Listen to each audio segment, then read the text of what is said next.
상쾌한 아침 본주에서 출발합니다.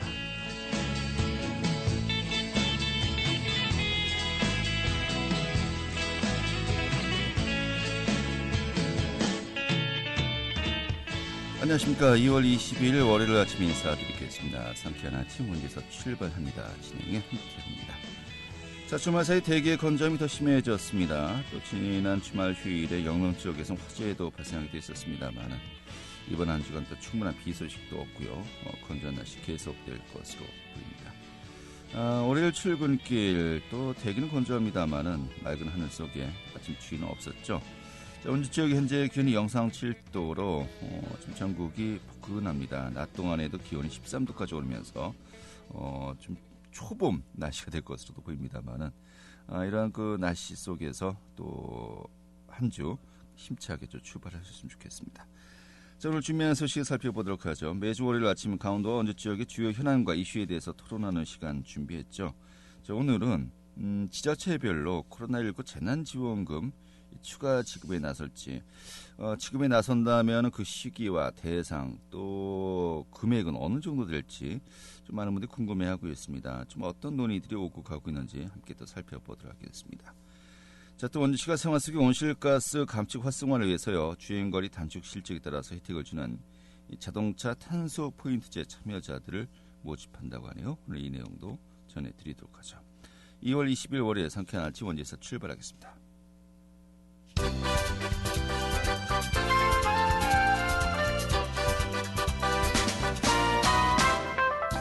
오늘의 주요 뉴스입니다. 이 코로나19 예방 백신 접종이 오는 27일부터 시작됩니다. 중앙재난안전대책본부는 화이자 백신 11만 회분이 26일 우리나라에 도착해서 27일부터 의료인들에게 접종될 것이라고 밝혔습니다. 또 26일엔 아스트라제네카 백신으로 요양병원과 요양시설에서 첫 번째 접종이 이뤄진다면서 백신 접종에 적극적으로 동참해 줄 것을 당부했습니다. 더불어민주당의 송갑석 의원과 국민의힘 이철규 의원이 오늘 오후에 열리는 회의에서 폐특법의 개정안 처리를 시도한다고 밝혔습니다. 폐특법 개정안에는 2025년까지인 폐특법의 유효기간을 완전 삭제하는 내용이 담겨 있습니다. 이 코로나19로 강원 지역의 공사 계약이 급감한 것으로 나타났습니다. 대한건설협회는 2020년 강원도 내 종합건설사의 총 계약액이 2조 7천억 원으로 1년 전보다 341억 원이 감소했다고 밝혔습니다. 이에 따라서 지역 중소건설사의 생존을 위한 지원정책 발굴과 소규모 신규 사업의 개발이 요구된다고 말했습니다. 오늘의 주요 뉴스였습니다.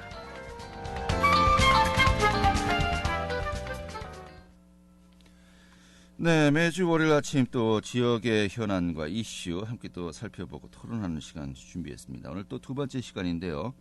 자, 원주시의 신재섭 의원 연결에 자리했습니다. 어서 오시죠. 네, 반갑습니다. 신재섭 의원입니다. 네, 그리고 박동수 원주시 보안회장 자리하셨습니다. 안녕하십니까? 네, 반갑습니다. 예, 반갑습니다. 자, 오늘 두 번째 시간인데요. 요즘 또 많은 분들이 관심을 가지고 있기도 하고 또 정부에서도 또 지자체에서도 많은 고민들을 하고 있습니다.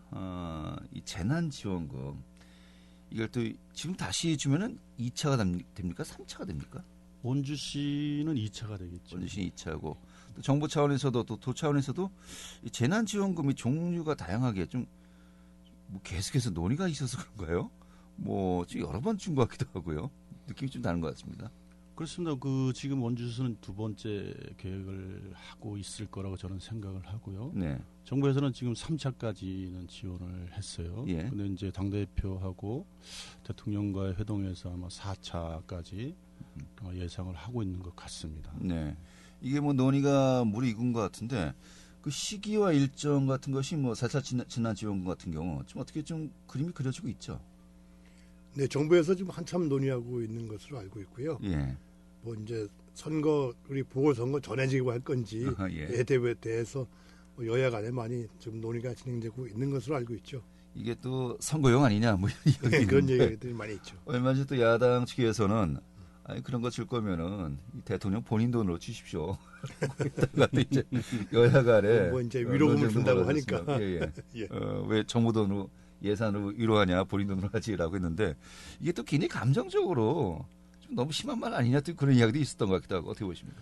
그렇죠. 뭐 너무 감정적으로 대응할 것은 아니고요. 코로나가 이제 종식될 때까지 그동안에 많은 국민들께서 어려움을 겪고 계셨기 때문에 아마 종식이 되면 우리 경기 부양 차원에도 있고요. 국민을 위로하는 마음도 있을 거라고 보고요.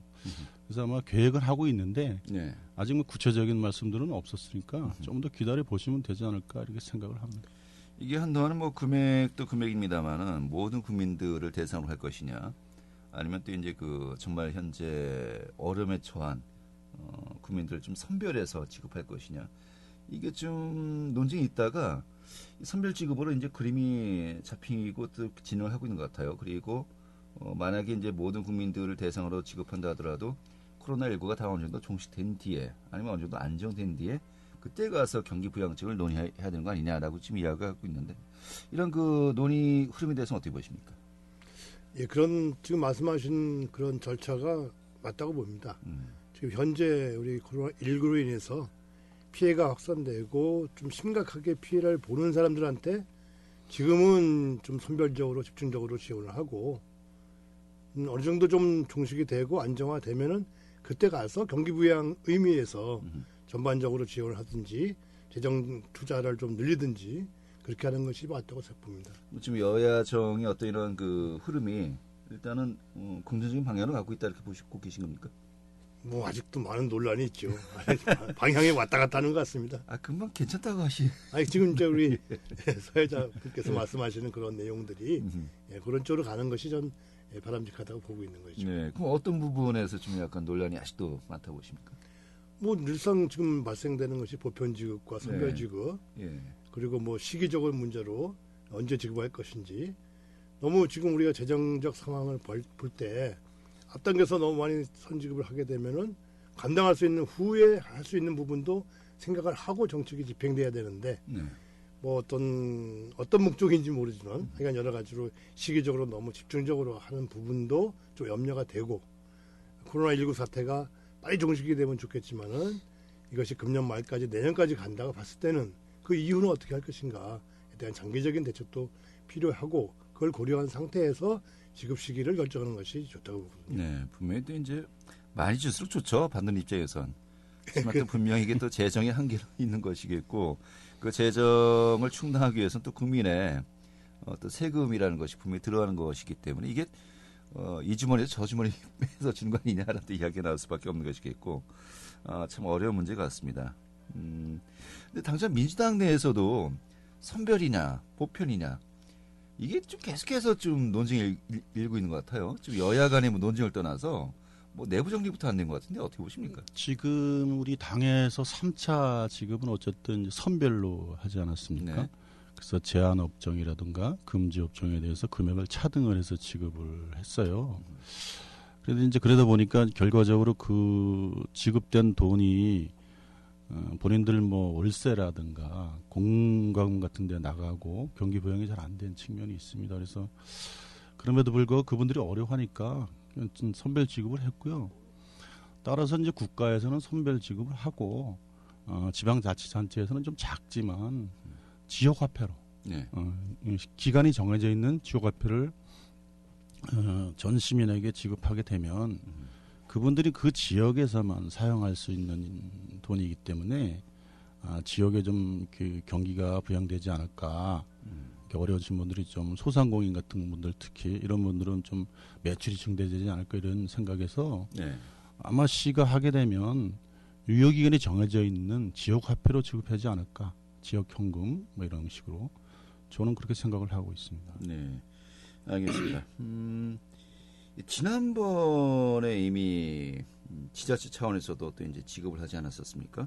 그러니까 정부 지원금이 일단 어느 정도 정리가 되고 그 다음에 이제 강원도 차원에서 또 이제 그 각 지자체 차원에서도 추가로 지급을 했었는데 이 지난번에 강원도 또 원시 차원에서 좀 어느 정도 금액이 그때 추가로 지원이 되었었죠? 예, 작년 5월 18일자 기준으로 해서 네. 1인당 8만 원씩 지급됐죠. 8만 원이요. 근데 뭐 10만 원씩 지급했는데 2만 원은 뭐 하여간 정부에서 준 대체로 원조 씨가 부담을 했으니까 네. 실제로 10만 원 지급했다는데 사실상 우리 시민들한테 지급된 건 8만 원이죠. 저도 8만 원을 기억하는데. 예, 맞습니다. 8만 원 해서 네. 그 당시에 270억 정도가 소요된 것으로 보고 있죠. 네. 뭐 요즘에 그 좀 논의가 되고 있는 2차 원주시에 지급하는 부분이 뭐 지금 현재는 강릉시하고 인제군에서 지급이 됐더라고요. 이미 예, 1인당 10만 원씩. 네. 동일한 수준으로 이제 지급을 하게 되면은 원주시 인구가 35만 5천 정도 되니까 355억 정도가 소요되는 것이죠. 뭐 계산하기 편하겠군요. 350억 정도. 예. 지금 그러한 그 논의가 뭐 또 의회와도 이제 계속해서 협의를 해야 되는 거니까 지금 이제 어느 정도 이 정리가 되었는지 궁금하기도 한데 실제로 어떻습니까? 어쨌든 뭐 지방채를 지금 발행할 수밖에 없는 상황이에요. 네. 지방채를 발행하게 되면 이제 의회 승인을 받아야 되고요. 그래서 저희들이 이제 지난번에도 지방채를 발행했습니다만은 지방채는 지난번에 발행을 안 했네요. 이번에 할 수 없이 해야 자체 되는데. 예상을 했었죠. 예. 그래서 저희들한테 이제 저도 뭐 이제 지평구에 이제 예산과에다 얘기를 한 적이 있어요. 어떻게 할 거냐. 뭐 다른 지역에서 이미 논의를 하고 있고 이미 지급한 곳도 있고 하니 그래서 아마 지평구에서 고민을 하고 있는데 제가 볼 때는 하여튼 지난번에는 이제 도에서 지원받았던 소상공인이나 그다음에 복지 예산을 받고 있는 뭐 저소득층 이런 데 빼고 해서 270억 정도, 27만 정도가 되는 거죠. 네. 그렇게 지급을 했어요. 그래서 요번에도 아마 그 정부에서 금지나 제한으로 지급받은 그분들은 좀 뭐 제하고 그리고 아마 하면 한 지난번과 비슷한 한 270억 정도 예산이 소요되지 않을까. 저는 그렇게 예상을 하고 있습니다. 네. 그러면 일단 정부에서 지급을 한 뒤에 지자체 차원에서도 지급이 그렇습니다. 이루어질 것이다. 이렇게 저는 보고 그렇게 있는 겁니까? 봅니다. 한 3월쯤 될까요? 그 정도 될 가능성이 크죠. 네. 어쨌든 이제 또 추경을 해야 되니까요. 근데 이게 또 그렇습니다. 또 정부 지원금과 이제 이중으로 지급하는 것을 중복은 이제 좀 막자라는 거 아니겠습니까? 네. 근데 어차피 어려운 분들인데 그냥 주는 게 다 주면 안 되냐 또 이런 이야기도 있는 것 같기도 하고요. 어떻게 보십니까? 어쨌든 뭐 우리 시 예산으로는 약 100억 정도 차이가 그렇군요. 나는 예. 거니까요. 예, 그래서 뭐 재정이 여러 가지로 어렵다고 하니까 어떻게 보면 다 주면 뭐 좋은데 시 차원에서는 100억 정도도 꽤 큰 돈이다 이렇게 네. 생각을 생각을 하고 그래서 이제 그분들 뭐 100에서 한 300까지 예산을 지원받았던 분들이니까 거기에 이제 10만 원 정도는 좀 덜 받아도 되지 않을까 네. 이런 생각을 합니다. 알겠습니다. 근데 여기에서는 또 이제 중요한 또 화두가 떠오릅니다. 선별이냐, 보편이냐. 근데 지금 모든 시민들에게 뭐 8만 원, 10만 원씩, 물론 이제 4인 가족으로 치면 그래도 3, 40만 원 되니까, 이게 또 작지 않은 것 같기도 합니다만은, 그래도 정말 어려움에 처해 있는 중소상공인들 많이 계시고요. 정말 그 1년 동안 얼마나 고생도 많이 하셨습니까? 어차피 도와줄 바에 이런 분들에게 좀 더 지원하는 것이 낫지 않겠냐. 집중과 선택의 문제인데 이런 부분은 어떻게 보십니까? 네, 재난지원금 지급 방법이 사실은 원칙대로 해야 됩니다. 말 그 자체대로 네. 재난을 가장 많이 입은 계층한테 지급을 해야 되는 것이죠. 네. 이걸 보편지급이라는 어떻게 보면 이상한 쪽으로 좀 그 용어가 들어와서 뭐 마치 정치적 이런 부분하고 같이 연결돼 가지고 많이 논란이 이루어지고 있는데 사실상 재난지원금은 코로나19로 인해서 가장 피해를 많이 받은 자영업자 네. 또는 뭐 그 취업 준비하는 청소년 계층 또 생계가 유지가 어려운 사람들 이런 사람들한테 지원이 집중적으로 돼야 되겠죠. 이걸 통해 가지고 뭐 경제 활성화 정책까지 같이 뭔가 효과를 보겠다. 이것은 우리가 지난번에도 1차 지급을 해봤지만 과연 어느 정도의 경제적 효과가 있었는지에 대해서는 우리가 이미 뭐 결과가 나왔다고 볼 수 있겠죠. 아주 없다고 볼 수는 없지만은 너무나 그 효과는 미미한 것이고 실질적으로 그 부분을 집중적으로 어려운 사람들한테 집중을 해서 선별 지급을 했을 때 네. 그나마 어려운 상황을 넘어갈 수 있는 그런 것이기 때문에 재난지원금은 그 말 자체대로 재난을 가장 많이 입은 사람 순서대로 이렇게 지원하는 것이 맞다고 봅니다. 그러니까 지금 원주시와 또 원주시의회에서 논의되고 있는 그 중복되는 분들을 제외한 모든 시민들에게 지급하자. 이 부분은 좀 약간 반대 입장을 그분은 제 입장에서는 네. 뭐 어떤 다른 목적에 의해서 지급되는 그런 것은 있을 수 있지만은 실질적으로 지원을 통해서 도움을 된다라는 네. 차원에서 볼 때는 한 달에 100만 원을 쓰는 사람한테 10만 원 주는 거하고 한 달에 예를 들어서 500만 원을 쓰는 사람한테 10만 원 주는 거하고는 이 어떤 그 지원의 효과라는 면에서 볼 때는 엄청난 차이가 나는 알겠습니다. 것이죠. 이 명칭부터 좀 확실하게 정리를 해야 될 것 같아요. 만약에 재난지원금이라고 한다면은 저도 먼저 시민으로서 저에게든지 지급이 되겠습니다만 저는 재난을 본 적이 없거든요. 당한 적이 없거든요. 뭐 생활에 불편을 겪었겠습니다만은 그렇겠죠. 뭐 급여가 뭐 이렇게 뭐 감축된다거나 그런 것도 없었고 재난을 받은 적도 없는데 아무튼 뭐 받는 거니까 어떤 재난지원금이나 어떤 성격도 우리가 다시 한번 재정립을 해야 될 것 같습니다만 지금 이런 그 목소리도 상당하거든요. 우리 의원님 어떻게 보십니까? 글쎄 뭐 재난지원금이 이제 재난을 받지 않은 분한테도 이제 돌아가는 게 이제 보편 지급이긴 한데요. 그래서 이제 지역화폐로 지불을 하고요. 그다음에 이제 지역화폐로 지급을 하고 유효 기간이 정해져 3개월 네. 안에 뭐 이렇게 정해져 있지 않습니까? 이건 약간 그 경기 활성화 그렇습니다. 개념에 네, 저는 그래서 무리된다는 거죠. 전혀 이제 피해를 보지 않은 분도 그 지원받은 금액을 가지고 소상공인에게 사용을 해요. 네. 그러면 그게 매출이 증대가 되지 않겠습니까? 그래서 그분들한테 실질적인 도움이 되는 거죠. 네. 현금을 지원받았던 거는 대부분 임대료나 이런 거로 공감으로 나가고 없어진다고 그래요. 그러면 이제 그분들이 먹고 살려면 매출이 발생해야 되는데 매출이 발생하려면 누군가 와서 돈을 써줘야 되는데 네. 그래서 이제 그 한도가 있는 사용 기간이 정해져 있는 현금을 주면 그 안에 사용을 해서 소상공인들이 이제 경기가 부양되고 소득이 늘어난다. 이런 취지에서 결국은 예산이 그 재난 받은 분들한테 돌아간다. 네. 이렇게 보는 거죠. 이런 제가, 주장이 어떻게? 제가 볼 때는 예. 동일한 액수의 금액을 지원할 때 지금 의원님 말씀하신 대로 지역화폐로 지급되는 방법은 참 좋습니다. 지역 경기에 좀 다소 도움이 되기 위해서. 근데 그 부분 예를 들어서 100억을 지급을 한다 했을 때 그 100억을 35만 5천 명한테 균이 줄 것이냐. 이것이 어려운 뭐 5만, 6만을 선택해서 그쪽에 100억을 줄 것이냐. 어차피 그 지급된 돈이 소상공인이나 자영업자한테 사용되는 것은 마찬가지입니다.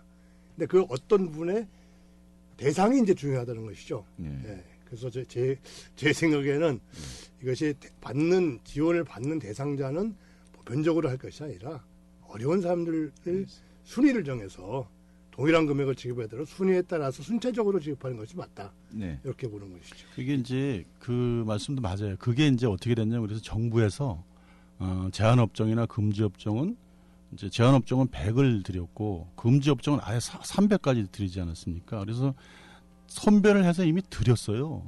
선별을 드리고 나서 우리 시민들은 그럼 어떻게 할 거냐? 그럼 중복은 배제하되 경기부양 차원에서 좀 소액이지만 전체한테 드리면 이것이 사용으로 인해서 그 어려운 분들한테 돌아갈 것이다. 그러니까 제 말씀은 이렇게 하시는 거지. 그 사용되는 액수는 똑같다는 것이죠. 100억을 지급을 했을 때 집중과 선택의 문제예요. 네, 그렇죠. 이제 선택의 문제죠. 네. 이게.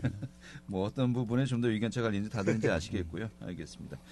좀 재정 문제를 이야기하죠. 작년에는 이제 자치 예산을 어떻게 좀 줄여서 1차 재난지원금을 이제 시민들에게 지급을 했습니다만은 올해는 그 정도 상황이 아니고요. 결국은 지방채를 아까 발행한다고 했었어요. 지방채 결국은 빚내는 거 아니겠습니까? 빚이죠. 예. 이 재정 안정성은 좀 어떻게 보십니까? 지금 우리 시가 지방채를 발행하는 기준이 이제 전전년도에 전체 예산액의 한 10% 정도가 됩니다. 그래서 매년 그것이 이제 지침에 의해서 받고 있는데요. 그러면 우리 시가 한 1,500억 정도 되는 것 같습니다. 그래서 전체 부채 규모. 예, 이게 전전년도로 치면 한 1,500억 정도 되고요. 거기에 한 700억 정도가 이미 지방채로 사용이 되고 있어요.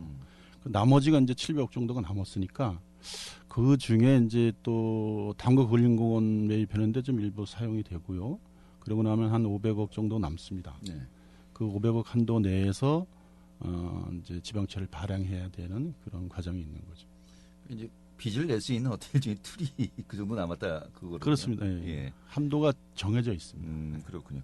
근데 이번에 막이 한다면 200억 정도 그 정도. 지방채 네. 발행한다라고 봤을 때 아직은 여유가 있다. 이렇게 좀 이렇게 봐야 되는 건가요? 그래서 200억 전체를 다 하기에는 좀 부담이 있겠죠. 지금 한 30억 정도 남아 있는데 거기 200억 하면 거의 한 우리가 발행할 수 있는 한도 내에 한 80%까지 접근을 하거든요. 그래서 부담이 좀 되지 않을까.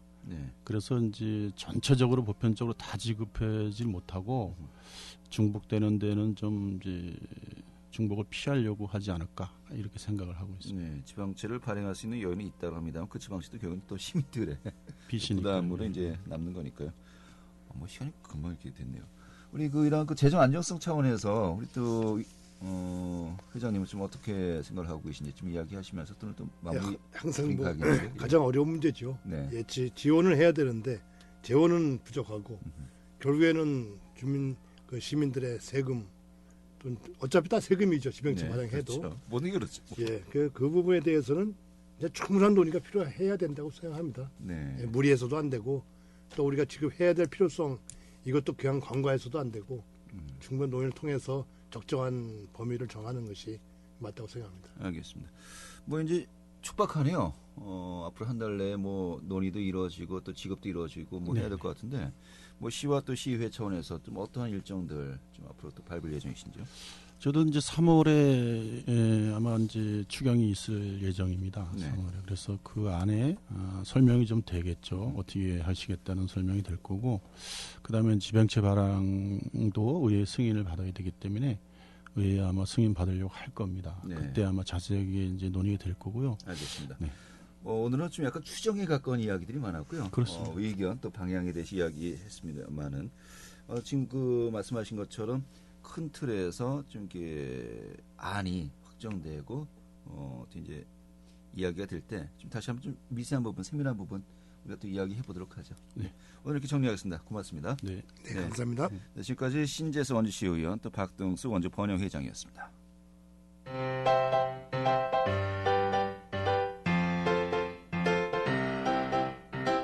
KBS 원주방송국이 유튜브 다시 듣기 서비스를 실시합니다. 매일 아침 강원 영서남부권의 뉴스와 정보를 전해드리는 상쾌한 아침 원주에서 출발합니다는 KBS 원주라디오 유튜브 채널을 통해 다시 들을 수 있습니다.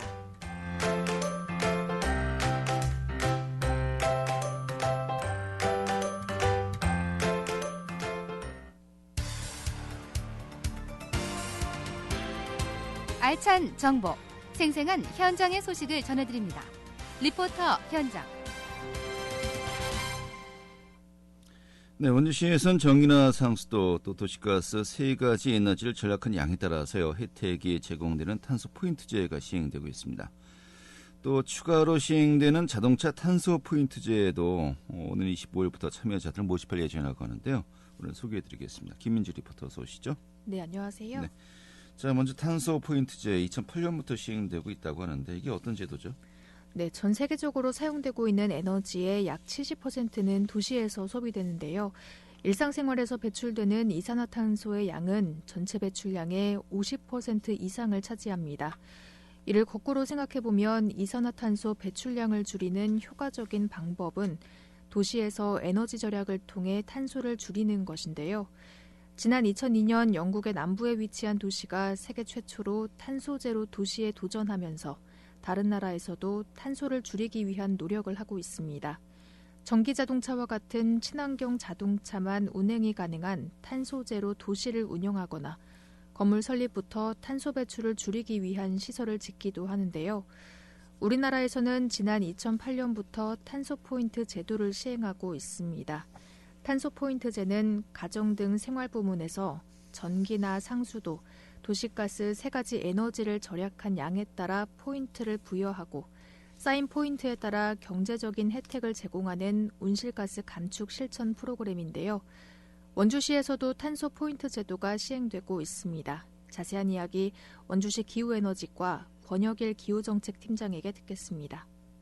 원주시에서는 지금까지 8,900세대가 참여해서 14,000톤의 온실가스를 감축했고 매년 6천여만 원의 인센티브를 지급하고 있습니다. 참여 신청은 탄소 포인트제 홈페이지나 각 읍면동 행정복지센터 시청 기후에너지과에서 신청하시면 되겠습니다. 단독주택의 경우 같은 경우는 전기, 수도, 가스 이 세 가지를 모두 감축량에 따라서 포인트를 드리고 있습니다. 아파트 단지 같은 경우는 전기 사용량만 가지고 포인트를 부과를 해가지고 인센티브를 드리는 제도인데 원주시에서도 81개 아파트 단지가 이 탄소 포인트제에 가입이 되어 있는 상태입니다. 네, 이런 가운데 자동차 탄소 포인트제가 또 추가로 시행되는 것인데 이 참여자들을 오는 25일부터 모집한다고요? 네, 원주시는 지난 2019년부터 자동차 탄소 포인트제를 추가로 실시하고 있는데요. 승용 승합자동차의 운전자가 주행거리를 감축하면 이에 따른 포인트가 부여됩니다. 원주시는 자동차 탄소 포인트제에 참여할 차량 55대를 다음 달 31일까지 선착순으로 모집할 예정인데요. 대상은 12인승 이하 비사업용 승용차와 승합차 소유주로 친환경 차량과 사업용 및 법인 또는 단체 소유 차량은 제외된다고 합니다. 올해 말 주행거리 감축률 또는 감축량에 따라서 2만 원에서 최대 10만 원의 현금 또는 그린카드 포인트가 지급되는데요. 자세한 이야기 원주시 기후에너지과 권혁일 기후정책팀장에게 듣겠습니다. 자동차 탄소 포인트제는 기존의 탄소 포인트제를 자동차 분야로 확대한 제도로 참여 운전자의 주행거리 감축 실적에 따라 최대 10만 원까지 인센티브를 드리는 제도입니다. 원주시에서는 지난해 처음 사업을 시행하여 11톤의 온실가스를 감축하였고 금년에는 지난해보다 17대 증가한 55대를 2월 25일부터 선착순 모집하여 운영할 계획입니다. 참여 신청은 자동차 탄소 포인트제 홈페이지를 통하여 신청하시면 되겠습니다. 네. 자, 탄소 포인트제 좀 경제적인 혜택뿐만이 아니고 좀 에너지 전략에 대한 인식도 바뀔 수 있는 그런 또 하나의 전환점이 되었으면 좋겠군요. 네, 가정이나 회사에서 전기, 상수도, 도시가스 사용량을 10% 줄일 경우 약 25만 톤의 이산화탄소 배출을 줄일 수 있다고 하는데요. 이것은 5천만 그루의 소나무를 심는 것과 같은 환경보전 효과입니다. 또 4인 가구에서 월 평균 전기 사용량의 10%만 줄여도 연간 11만 원이 넘는 전기요금이 절약될 수 있는데요. 탄소 포인트제에 가입됐다면 5만 3천 원 정도의 탄소 포인트가 지급되기 때문에 연간 총 17만 원의 경제적인 이득도 함께 볼 수 있습니다. 탄소 포인트제는 가입 시점으로부터 과거 2년 동안의 월별 평균 에너지 사용량을 기준으로 하고요. 에너지를 절약한 가구에 대해서는 6개월마다 현금이나 그린카드 포인트 상품권으로 다양한 혜택이 제공됩니다. 이번 기회에 한번 참여해 보시는 것도 좋겠습니다. 네, 알겠습니다. 오늘 잘 들었습니다. 네, 감사합니다. 네, 김민주 리포터였습니다. 자, 2월 20일 월요일에 함께했던 KBS 원주방송국의 상쾌한 아침 원리에서 출발합니다. 오늘 소식은 여기까지입니다. 내일 다시 뵙도록 하죠. 고맙습니다.